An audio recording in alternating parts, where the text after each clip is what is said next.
ನಮಸ್ಕಾರ. ಪ್ರಜಾರಾಜ್ಯ ಕನ್ನಡ ನ್ಯೂಸ್ಗೆ ಸ್ವಾಗತ. ನಾನು ರಾಮಗೌಡ್ ಪಾಟೀಲ್.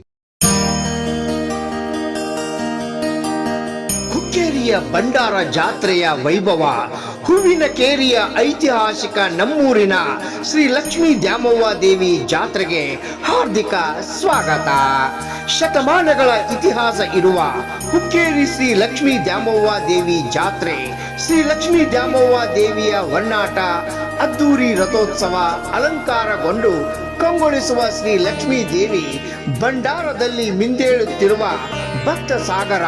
ಹುಕ್ಕೇರಿ ಮನೆ ಮನೆಯಲ್ಲೂ ಸಂಭ್ರಮ, ಎಲ್ಲಿ ನೋಡಿದರೂ ಲಕ್ಷ್ಮೀ ದೇವಿಯ ಆರಾಧನೆ.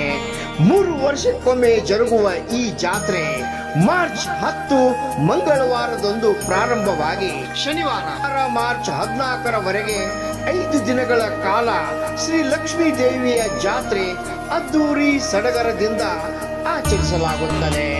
ಸಮಸ್ತ ನಾಡಿನ ಜನತೆಗೆ ಹುಕ್ಕೇರಿ ಶ್ರೀ ಲಕ್ಷ್ಮೀ ದ್ಯಾಮವ್ವ ದೇವಿ ಜಾತ್ರಾ ಮಹೋತ್ಸವಕ್ಕೆ ಹಾರ್ದಿಕ ಸ್ವಾಗತ ಕೋರುವವರು ಶ್ರೀ ಪಂಪಾಪತಿ ಗಣಾಚಾರಿ, ಪ್ರಶಾಂತ್ ಗಣಾಚಾರಿ, ಪ್ರಥಮ ದರ್ಜೆ ಗುತ್ತಿಗೆದಾರರು ಹಾಗೂ ಭೀಮಾಶಂಕರ್ ಕನ್ಸ್ಟ್ರಕ್ಷನ್ ಹುಕ್ಕೇರಿ.